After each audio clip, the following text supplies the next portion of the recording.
GST का जो अगस्त महीने का सबसे इंपॉर्टेंट अपडेट है वो ये कि भाई आप सभी को एक बात पता होगी कि GSTR 1 अगर पूरे साल आपने फाइल किया है, for an example financial year 2020-21 के अंतर्गत, फाइनेंशियल ईयर 2021 के अंतर्गत आपने जितने भी GSTR 1 की फाइलिंग करी है, ठीक है, जितने भी GSTR 1 की फाइलिंग करी है उसके अंदर अगर गलती से कुछ मिस ऑफ हो जाता है या किसी तरीके की आप गलती कर देते हो तो क्या उसे अमेंड किया जा सकता है? उस कंसर्न में, GSTR 1 के कंसर्न में जो ट्रेमेंडस चेंजिंग अपडेट आया है उसके बारे में बता रहे हैं। आप सभी के पास ऐसे क्लाइंट जरूर होंगे जो GSTR 1 की फाइलिंग कंप्लाई करते हैं। तो फॉर द फाइनेंशियल ईयर 2021, पूरे फाइनेंशियल ईयर 2021 में GSTR 1 की अगर आपने फाइलिंग करी है, ठीक है, और उसके अंदर कोई भी तरीके का चेंज करना है या गलती हो गई है तो क्या वो चेंज, वो अमेंडमेंट किया जा सकता है या नहीं? तो भाई एज पर सेक्शन 1 आपके जो 37 सेक्शन है, ये देख सकते हैं आप, स्क्रीन अगर विजिबल होगी तो आपको समझ में इजीली आएगा। सवाल ये आता है कि पूरे फाइनेंशियल ईयर 2021 के अंतर्गत GSTR 1 की फाइलिंग आपने करी है।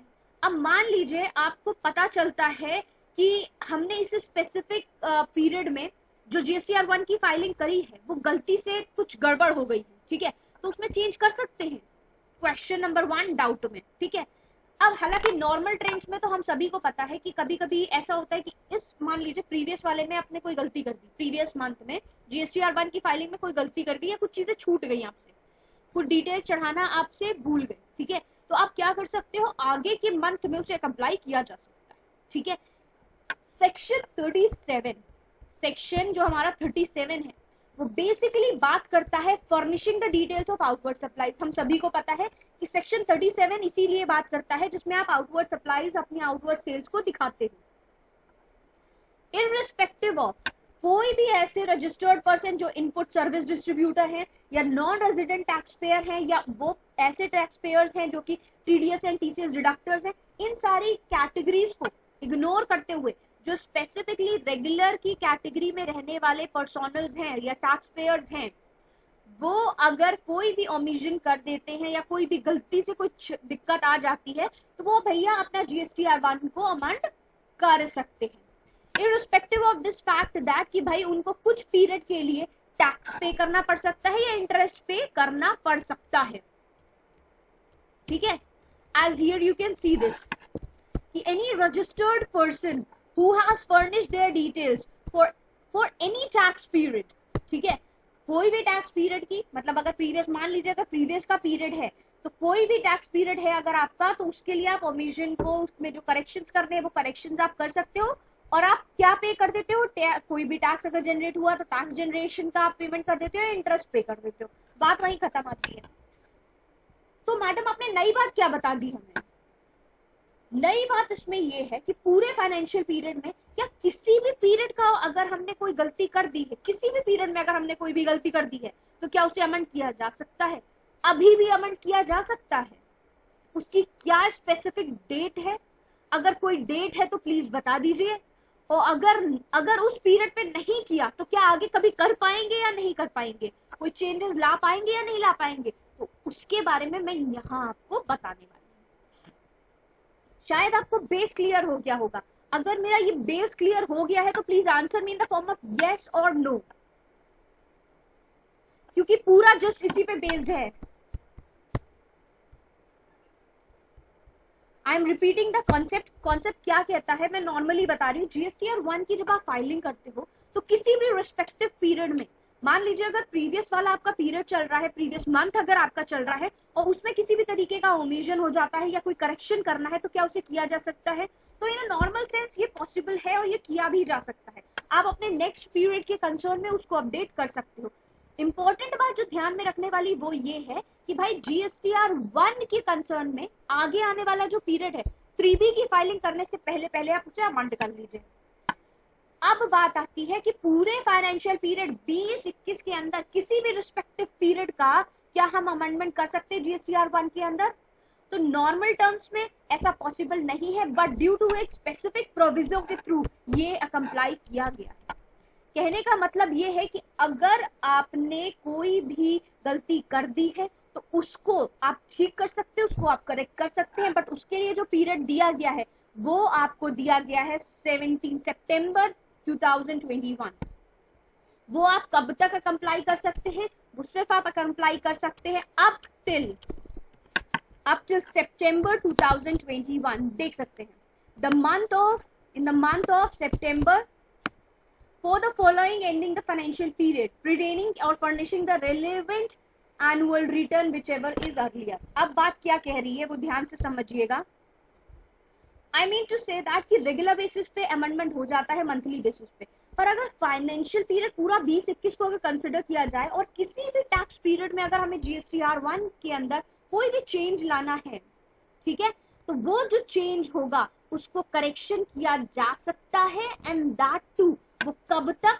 इस ये जो आने वाला मंथ है सितंबर 2021, या फिर ये चेंज किया जा सकता है आपके एनुअल रिटर्न फाइलिंग के वक्त में, whichever is earlier। हमारा एनुअल रिटर्न फाइलिंग का प्रोसेस अभी चल नहीं रहा है, तो आप समझ सकते हैं कि अगर कोई भी चेंज अप्लाई करना है, कोई भी चेंज लाने की जरूरत है, तो आप इसी सितंबर 2021 तक अपने GSTR1 के अंतर्गत जाके उस चीज को अप्लाई कर सकते हैं। होपफुली आपको ये पहला इंपॉर्टेंट अपडेट जो है वो क्लियर हो गया होगा। If I think it's clear तो आप please answer me in the form of yes and no. Chat box में येस और नो का आंसर रिप्लाई कर सकते हैं। If you want to repeat again please I can repeat you once again. Short में बताना चाहूंगी, GSTR1 की फाइलिंग करते वक्त अगर आपसे किसी भी तरीके की कोई गलती हो जाती है, कोई ओमिशन हो जाता है या कुछ मिसमैच की सिचुएशन अराइज होती है, तो इन द नॉर्मल सेंस उसे आने वाले नेक्स्ट पीरियड में उसे अमेंड किया जा सकता है, एडजस्ट किया जा सकता है, but condition applied is that कि आपने GSTR3B की फाइलिंग करने से पहले, ठीक है। तो अगर अब हम बात करते हैं पूरे फाइनेंशियल पीरियड की, पूरे फाइनेंशियल पीरियड 2021 के अंतर्गत अगर किसी भी टैक्स पीरियड का GSTR1 की फाइलिंग में कोई गलती अगर आपको महसूस होती है कि हमने कर दी है भाई और हमें उसे अमेंड करना है, हमें उसे अमेंड कर लेना चाहिए, नहीं तो हमारे पास कोई भी डिपार्टमेंटल नोटिस आ सकता है, तो देन इन दैट केस आप उस करेक्शन को कब तक कर सकते हो? तो वो करेक्शन का पीरियड जो दिया गया है आपको, वो दिया गया है सितंबर 2021, या फिर आपके एनुअल रिटर्न फाइलिंग का process which ever is the earliest. तो अब आप समझ सकते हैं एनुअल रिटर्न तो अभी हमारा होने नहीं वाला, तो earliest period is the September 2021। अगर ऐसा कोई चेंज करना चाहते हैं तो प्लीज इस सितंबर मंथ को मिस ऑफ मत कीजिएगा। बट एक बात ध्यान रखने वाली वो ये कि भाई ये जो आप चेंज करोगे, ये जो चेंज आप करोगे सितंबर मंथ का, ये उस पीरियड से पहले हो जाना चाहिए जो कि आपकी ड्यू डेट फॉल करती है for filing your return of GSTR1। अब जैसे कि ये तो देखिए क्या है कि सेक्शन 39 बेसिकली बात करता है आपके 3B की फाइलिंग का, ठीक है। आपको उससे पहले मतलब आपकी GSTR1 की ड्यू डेट है 11 तारीख और 13 तारीख IFF के कंसर्न में, तो कोई भी चेंज करना है तो वो 10-11 के आसपास, 10-11, 10th और 11th ऑफ सितंबर 2021 तक कंप्लाई कर लीजिएगा, ठीक है। सेकेंड, इसी कंसर्न में जो अपडेट आया था वो ये था कि बेसिकली अगर पूरे फाइनेंशियल पीरियड 2021 के अंतर्गत किसी ने भी अपना क्रेडिट नोट इशू किया, GSTR1 की फाइलिंग के केस में आपने किसी ने भी अपना क्रेडिट नोट को इशू किया है, समझने वाली बात यह है कि अगर आपने क्रेडिट नोट इशू कर दिया इन पूरा फाइनेंशियल पीरियड 2021 के अंतर्गत और आपने उसे बिल्कुल भी ना ही उसका यूज किया है, ना ही उसको एडजस्ट किया है, किसी भी तरीके से उसको फॉर्मुलेट नहीं किया है, तो आप उसे सितंबर 2021 तक करा सकते हैं। अगर बात करी जाए कि अगर ये पीरियड निकल जाता है तो आपका ये क्रेडिट नोट जो आपने इशू किया है वो बेसिकली लैप्स ऑफ हो जाएगा, आप इसका यूज नहीं कर पाएंगे। सेकेंड इंपॉर्टेंट चीज कि अगर डेबिट नोट इशू होता है तो इसके लिए जो भी फॉर्मुलेशन है उसे कैरी फॉरवर्ड किया जा सकता है फर्दर भी, बट क्रेडिट नोट के कंसर्न में ये पॉसिबल नहीं है। तो अगर अभी तक आपने उसको यूज नहीं किया है, उसमें कोई एडजस्टमेंट नहीं किए हैं, तो प्लीज कंप्लाई कर लीजिए। उसकी भी जो ड्यू डेट दी गई है, जो स्पेसिफिक पीरियड दिया गया है वो सितंबर 2021 का ही मेंशन्ड है। Moving towards the second update for the day, second सबसे इंपॉर्टेंट अपडेट है जिसपे ध्यान देना चाहिए। I am sharing the next screen, अगर स्क्रीन विजिबल हो तो प्लीज येस एंड नो में रिप्लाई कर दीजिएगा।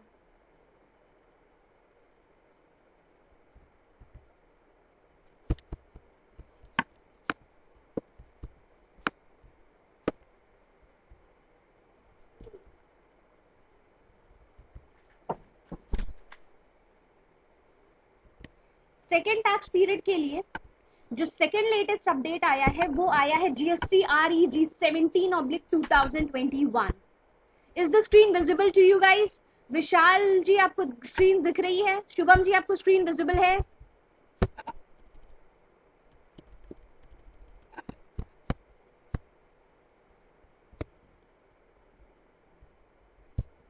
सो guys as on the screen आप ये देख पा रहे हैं कि बेसिकली मैंने एक फॉर्म को खोल दिया है, ठीक है। फॉर्म क्या है? फॉर्म GST REG 17/31, ठीक है। ये बेसिकली फॉर्म क्या है और किन किन को ये फॉर्म आता है। अब समझने वाली बात ये है कि भाई ये जो फॉर्म है GST REG 17/2021, ये फॉर्म इसलिए यूज होता है, ये उन लोगों को भेजा जाता है बेसिकली एक तरीके से नोटिस के फॉर्म में, आप समझ लीजिए। ये उन लोगों के पास जाता है कि भाई समझ लीजिए अगर आप हो, ठीक है, आपका GST नंबर होने वाला है कैंसिल, ठीक, आप हो, आपका GST नंबर होने वाला है कैंसिल, तो डिपार्टमेंट आपको in the form of GST REG 17/31 issue कर देता है। Am I clear? क्या होता है कि जब भी आपके GST नंबर को डिपार्टमेंट कैंसिल ऑफ करने वाला होता है तो वो आपको इशू कर देता है एक फॉर्म GST REG 17/31, जैसा कि मैंने अभी आपको दिखाया। तो ये देख पा रहे होंगे कि ये फॉर्म कुछ इस तरीके से दिखता है, ठीक है, जिसके अंदर यहाँ पे मेंशन होता है the so called notice for the cancellation of your GST registration, ठीक है। ये एक नोटिस के फॉर्म में इशू करता है डिपार्टमेंट, जिसमें वो मेंशन कर देता है कि भाई देखिए आपके GST नंबर को हम करने वाले हैं कैंसिल, ठीक है। स्पेसिफिक रीजंस कुछ भी हो सकते हैं, 1 2 3 यहाँ पे ब्लैंक छोड़ दिया है, तो वो रीजन जो डिपार्टमेंट देना चाहेगा वो आपको देगा और सो कॉल्ड नोटिस इशू कर देगा। आगे बात ये लिखी गई है कि you are hereby directed to furnish the reply to this notice within the 7 working days from the date of service of this notice। मतलब आपको 7 दिन के अंदर रिस्पेक्टिव परफेक्ट रिप्लाई भेजना है डिपार्टमेंट को, ठीक है, 7 दिन के अंदर कि भाई मेरा ये इशू है, इस वजह से आपको GST रजिस्ट्रेशन नहीं कैंसिल करना चाहिए मेरा, ठीक है। अब बताने की बात ये है कि मैडम आप ये चीज क्यों दिखा रही हैं, ठीक है। तो प्रॉब्लम इज दैट कि अभी लेटेस्टली बहुत से लोगों को ये नोटिस आ रहा है और फॉर्मेट ऐसा है, नोटिस आने का फॉर्मेट ऐसा है, और समझिएगा कि उस नोटिस में लिखा क्या है। The non compliance of specified provision, आप ये शायद देख पा रहे होंगे, is the screen visible to you guys? The non compliance of any specified provisions in the GST act, GST rules made thereunder as may be prescribed. अब क्या है कि ये जो आपका फॉर्म है GST REG, ठीक है, 17/2021, ये फॉर्म बेसिकली उन लोगों को इशू किया जाता है जिनका GST रजिस्ट्रेशन होने वाला है कैंसिल, और डिपार्टमेंट यहाँ पे इशू कर देता है इसलिए कि भाई आप ये देख लो पॉइंटर, ये दिक्कतें हैं आपके साथ, इसलिए हम GST रजिस्ट्रेशन आपका कर देंगे कैंसिल।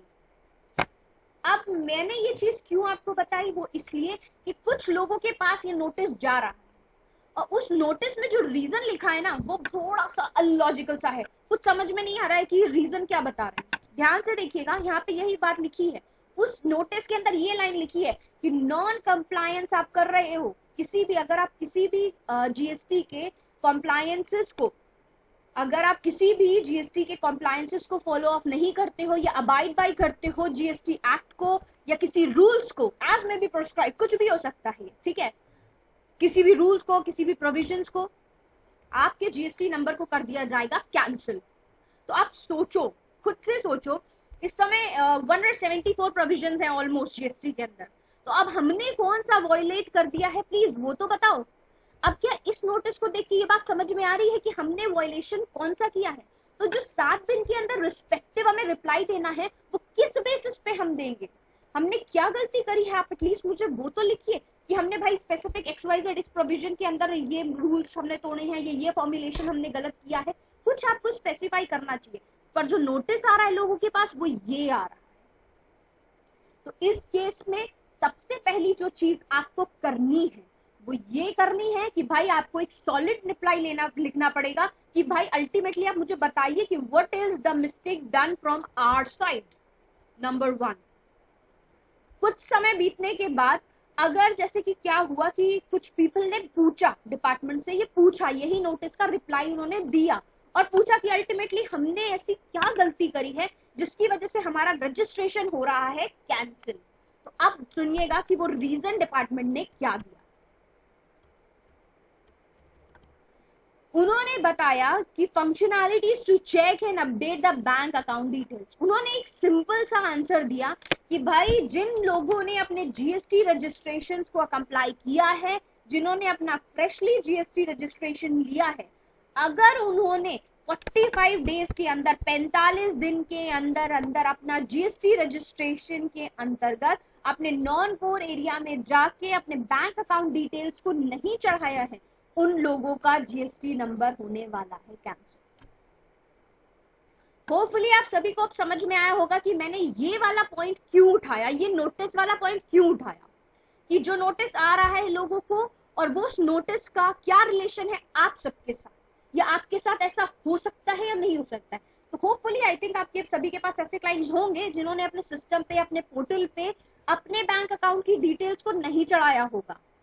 ये वो पीरियड हो सकता है कि भाई अगर नहीं चढ़ाया तो चढ़ा लो, अपडेट कर लो सिस्टम को इन अ सिंपल सेंस। अपने पोर्टल पे जाके बैंक अकाउंट की डिटेल्स 45 दिन के अंदर आपको अपडेट कर लेनी है। या तो फिर वो पीरियड हो सकता है कि जब आप अपने पहले जीएसटीआर 3B की रिटर्न की फाइलिंग करें उससे पहले पहले अपने बैंक अकाउंट डिटेल्स को वहां पे अप्लाई कर लीजिए। अगर आप ऐसा नहीं करते हैं then and in that case straightforward आपका जीएसटी रजिस्ट्रेशन हो जाएगा cancel.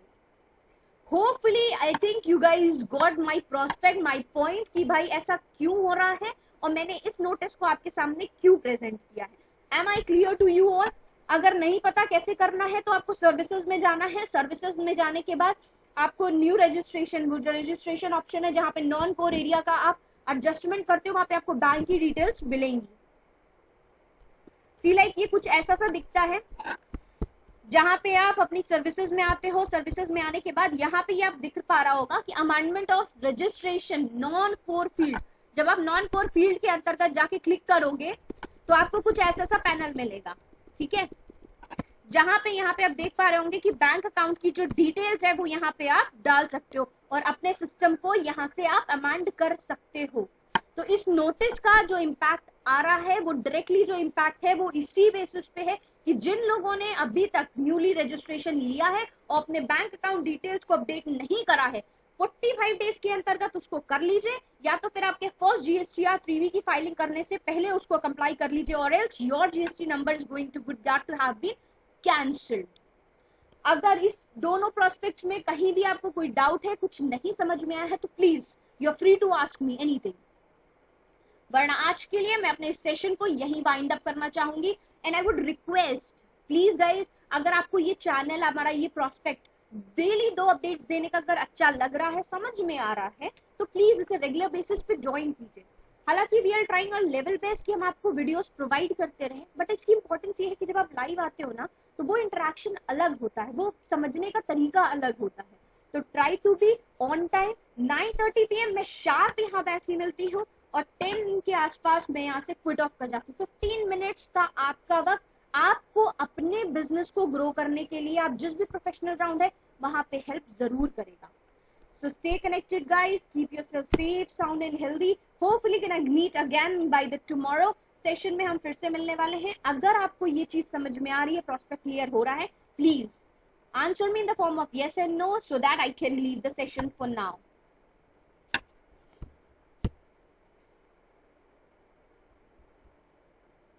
Thanks Vishal ji, thanks Shivam. See you guys in the tomorrow session around 9:30 PM.